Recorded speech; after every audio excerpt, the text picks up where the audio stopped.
Welcome to Manufacturing Tech Australia with Shane Williams and Paul Mason.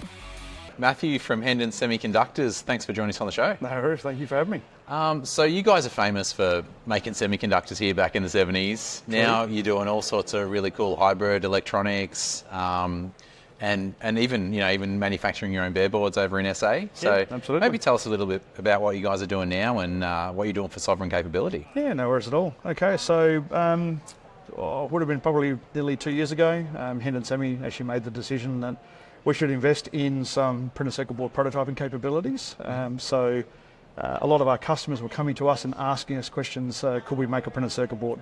Could we actually have a sovereign capability for a circuit board? Hendon went, okay, fine, we listened. We found a machine, we found some manufacturer, so we went and we actually invested nearly $500,000 in a brand new setup.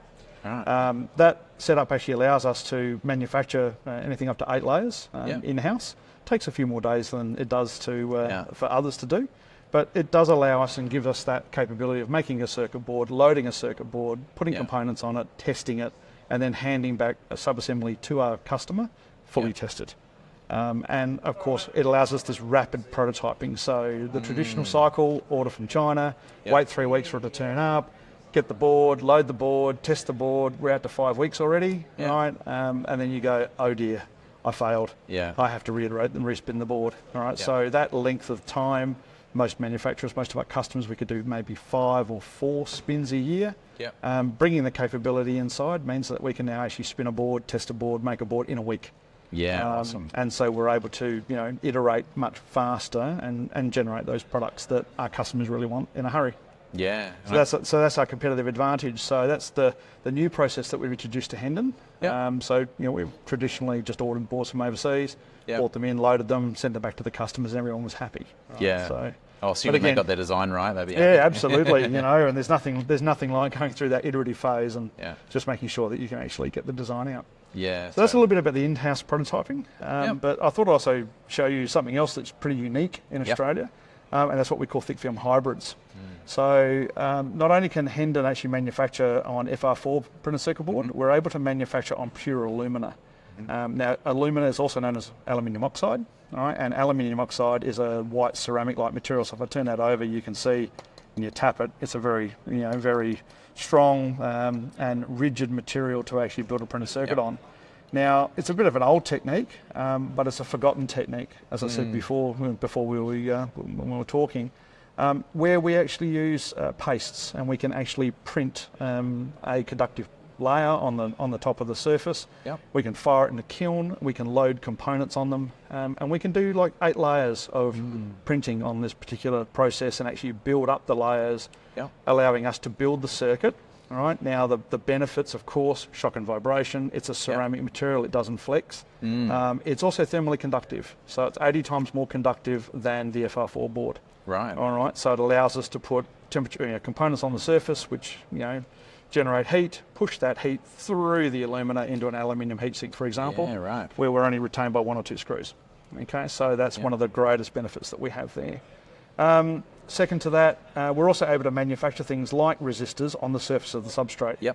So we can reduce the number of solder connections, we can reduce the size and weight of the components, right, and we can increase reliability. So this is actually really unique because, as far as I'm aware, Hendon is the only manufacturer of thick film hybrids in Australia. And so, we're willing to work with our customers to use this technology. You'll find it in things like solar inverters. You'll also find hair curlers. Of all things, hair curlers. They get so hot. Use that for their resistive elements in the tips. So it's hidden in little areas, and unless you know, you don't know. Okay. So that's one of the things that I'm trying to do at the moment as chief engineer. Come back to introduce the market to thick film hybrid. It is valid, and certainly a lot of interest here at Land Forces. I mean, you touched on, we're talking about supply chain, right? About reducing that time for those development cycles. And it's not just about the testing and validation. Then it's we've got to make a change. It also comes back to that design and being able to spin those designs and new things, and even iterations on an design to make it faster locally to produce things and get them here. But there's all sorts of crazy things you can do, like the encapsulation you were talking about before, and and obfuscation. That's sort of where Philips would have used this in the long distant past. That's where Hendon's used it as well. fantastic from that perspective.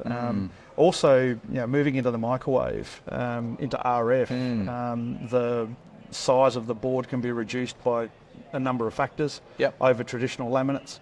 Not trying to get too technical. But also there are packages now that come bare die, right? So in other words, they don't come with a lead frame. And so we're able to take those bare die and bond them to that circuit board and actually then use little gold wires to bond that out, thereby creating RF circuits that work at the gigahertz frequencies. Yeah. So that's real propeller head stuff, unfortunately. Yeah, I mean, that's all sorts of things. That could be medtech, defence, space. Correct, medtech, and space is probably the interesting one, Space is really right? the interesting one, right? Yeah. So, this technology was actually a stepping stone to what we call full ASIC or application-specific ICs. So a lot of the time you'll start with an FR4 board, previous circuit works, and then we'll move it across over to a hybrid. The hybrids get the size down, complexity down, to obfuscate things, but of course then we can actually take that one step further, having semiconductors in our name, all right? And we can then take that and actually put that into a silicon wafer and then put that inside one of these little black chips. All right, so that's sort of where Hendon's traditional market was, and that's why this technology was introduced and why we still have it. Yeah, for sure. So, yeah, it's an interesting little part of the world and an interesting little technique that I'm sure your viewers and our listeners are going to be very interested in. Absolutely, and it's good to see we can do all this kind of stuff here locally. Oh, absolutely. Absolutely. I mean, I think the theme of the show today is really about local capability and the great innovations that we have here. Yeah, absolutely. Yeah, agreed. So, excellent. Thanks for coming on the show, Matthew. Thank you for having me. Cheers. All right, cheers. Thanks for tuning in to Manufacturing Tech Australia with Shane and Paul, recorded on the traditional lands of the Bunurong and Wurundjeri people. For more information, jump on the manufacturingtech.au website. Remember to hit the follow button to join us again next time as we continue to explore the intersection of manufacturing and technology.